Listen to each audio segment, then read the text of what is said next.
You see, when HR Geiger created the concept drawings for the xenomorphs, or maybe when he first came up with the species, he probably didn't think that these beasts would serve any purpose other than killing people. I mean, they are not characters like Freddy Krueger or Michael Myers or Dracula or Frankenstein the Xenomorphs, or monsters who killed to live and live to kill.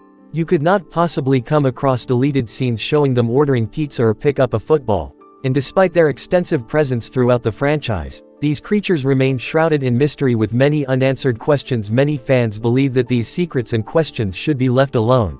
But the questions are questions, and I thought we should get to the bottom of things. In this video we will explore the top 9 of the biggest mysteries surrounding the xenomorphs and delve into the various theories and speculations that try to shed light on their secrets. So fasten your seat belts and get ready for a journey through the unknown depths of one of the most terrible species in the galaxy. Before we go into our explanation, and we have a very small request. If you like our content, please support us by subscribing to our channel. This is a small click for you, but for us it means a lot. Thank you. Let's get started. What is the ultimate purpose of a xenomorph? Xenomorphs had no role other than spreading space horror and alien terror, but that changed with the 6th issue of a 2021 Marvel comic, written by Philip Kennedy Johnson and drawn by Salvador Larroca. It actually gave them a purpose, and oh boy, they seem to play a much bigger role in the grand scheme of things. Oh, and by the way, it's safe to assume that the following story is canon. The story revolves around Gabriel Cruz, the only person who is known to have survived the extraction of a chessboard rider embryo after being implanted by a facehugger. He has been working as head of security at the Epsilon Orbital Research and Development Station. After resigning from his post, his son Danny infiltrates Epsilon and reveals to the world the truth behind Weyland-Yutani. But they did not know that the station was overrun by xenomorphs, and Danny and his team were poorly prepared for the horrors that awaited them. In a sudden turn of events, Gabriel has the task of retrieving the alpha copy of Epsilon, so as not to be accused of corporate espionage. Upon reaching Epsilon, Gabriel discovers a scene of complete chaos, in which everyone is either dead or impregnated, and the only survivor is Danny's friend and team leader Iris. Time is running out and Gabriel must act quickly to save his son from being hugged by the insidious creatures.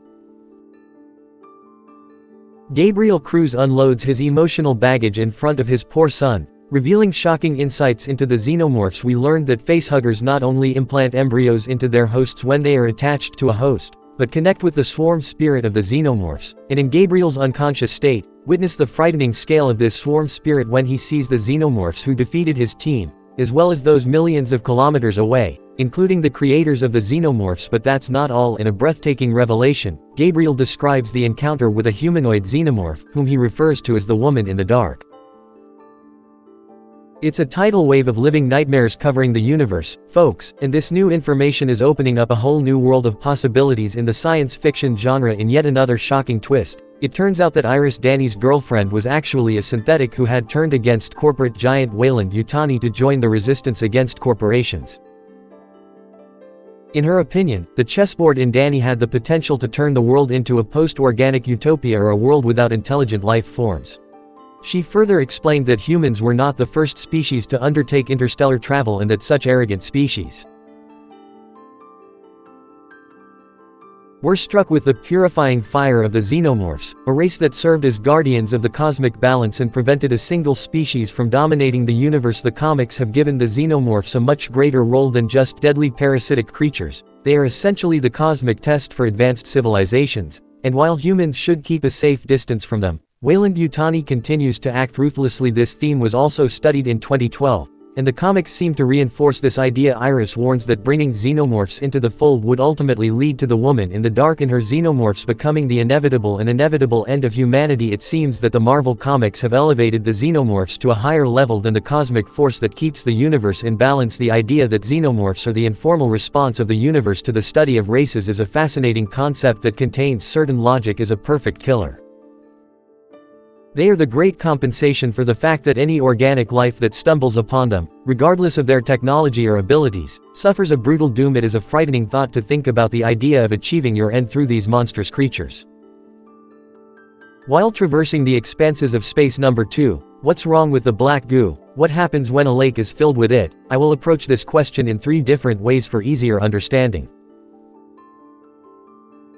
Two of them are based on the films and the comic Fire and Stone, and the last one is a theory that seems somewhat plausible. Black goo in the films. The engineers were very technologically advanced, and at the heart of this technology is a mysterious black goo capable of creating and destroying life. The notorious chemical A03959X91-15, or as it is affectionately called among cinema enthusiasts, the black goo or pathogen, was basically a virulent mutagenic pathogen which consisted of countless tiny microorganisms and was possibly created by the engineers.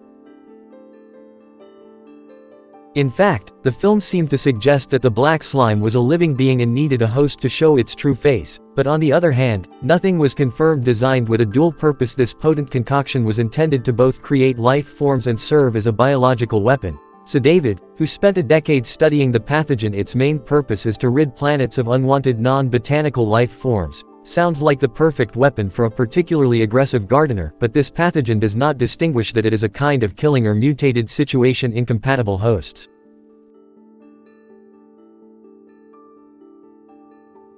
Do not have a chance and the pathogen will kill you right away, but for the unfortunate few who are compatible, things become really interesting. They are mutated into aggressive monsters, aptly called anathema or abomination, and as if that were not bad enough, they also become hosts for parasitic organisms, which can then impregnate a second host, which leads to the emergence of a neomorph. It's all quite frightening, but also fascinating in a twisted way.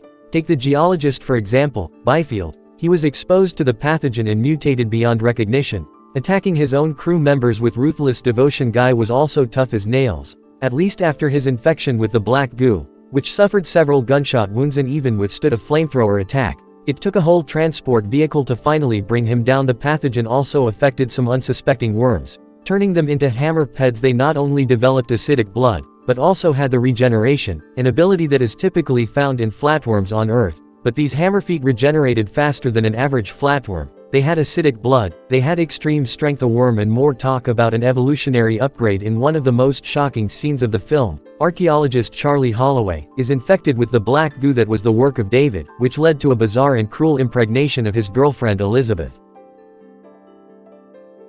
Shaw. Interestingly, Shaw was infertile and still managed to conceive well. She was wearing a monstrosity, but she was pregnant. Nevertheless, the result was a fully formed creature known as a trilobite. So the black goo also affects the reproductive systems of the host, which leads to the birth of predatory hybridized creatures that carry xenomorph-like characteristics. David later conducts experiments on Planet 4 to create a variety of neomorphic variants using the chemical AL3959X.9115.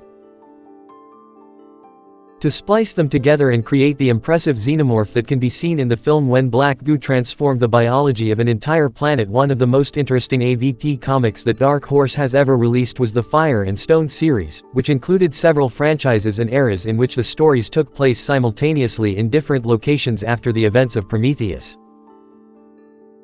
A survey crew reaches LV-223, the moon that cost the life of Wayland Yutani. The team consisted of Francis Lane, an astrobiologist suffering from a fatal illness, and his friendly synthetic Eldon, the two who came across a whole lake filled not with water, but with black goo. We've seen what just a drop of that goo would do to people like Holloway. Imagine what kind of an entire lake could be. Astrobiologist Francis quickly deduced some fascinating things that the black liquid had not genetically conditioned,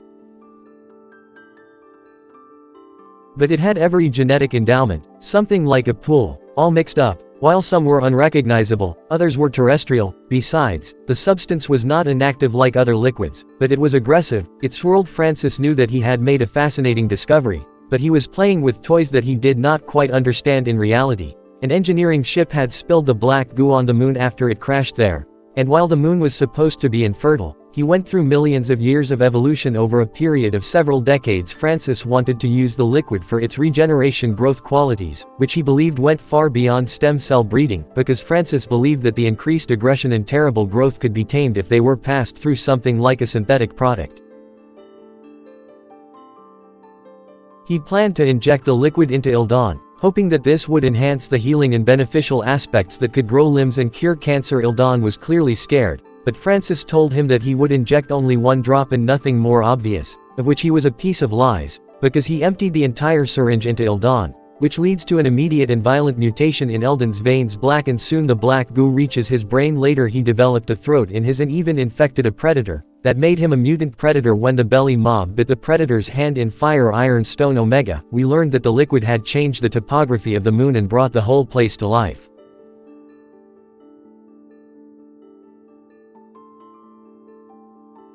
To the extent that they saw a whole living mountain with veins and everything. There were some survivors in this mountain without being able to go, and when the walls of the living mountain began to merge, Ildon began to merge with the wall, creating a hole for the survivors to escape through. So Ildon merged with the mountain, and in a broader sense with the moon itself. The theory of natural evolution. A theory says that the engineers found the xenomorphs fully developed, but that these biometallic beasts were the perfect killing machines and wanted to use the xeno power, so that they broke down the xenomorphs on their DNA and used them to extract the goo, or at least the base material from which the black goo was made. Then they used it as a means to spread beings in their image to other planets or destroy other civilizations. If you think about it, both the black liquid and the xenomorphs are living parasites, so it kind of makes sense. Number 3. To explore the true purpose of the space jockey and her relationship with the xenomorphs, director Ridley Scott delivered an iconic film in 1979 that redefined the sci-fi horror genre forever. The film introduced the audience to a creature that was to become synonymous with terror, the xenomorph, but the opening scenes of the film revealed something equally fascinating and disturbing: a colossal alien called Pilot. Fast forward to 2012 and Scott returns to the franchise he created, to shed more light on the mysterious space jockey and the origins of the xenomorphs.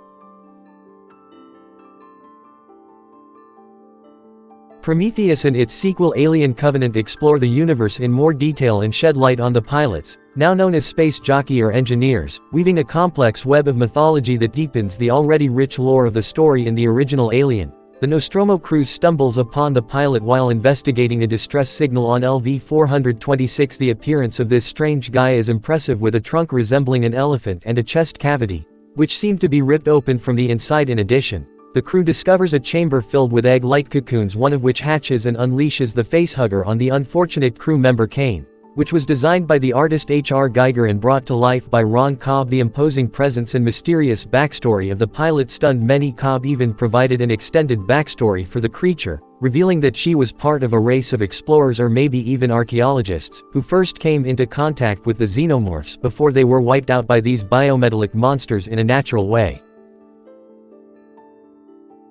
With the pilots, the xenomorphs were stranded on the planet, but Ridley Scott had other plans for the franchise's future with his return in Prometheus. And you know what would be really great? If they didn't try to explain everything with a ridiculous prequel about engineers, which also tries to commercialize the Xenos, which would just ruin the whole mood. Sometimes it's better to let the audience use their own imagination, instead of spelling everything and ruining the franchise. Mysticism, you explain it too much. That's all for this video, but thanks for watching. Stay safely out there and have a wonderful day.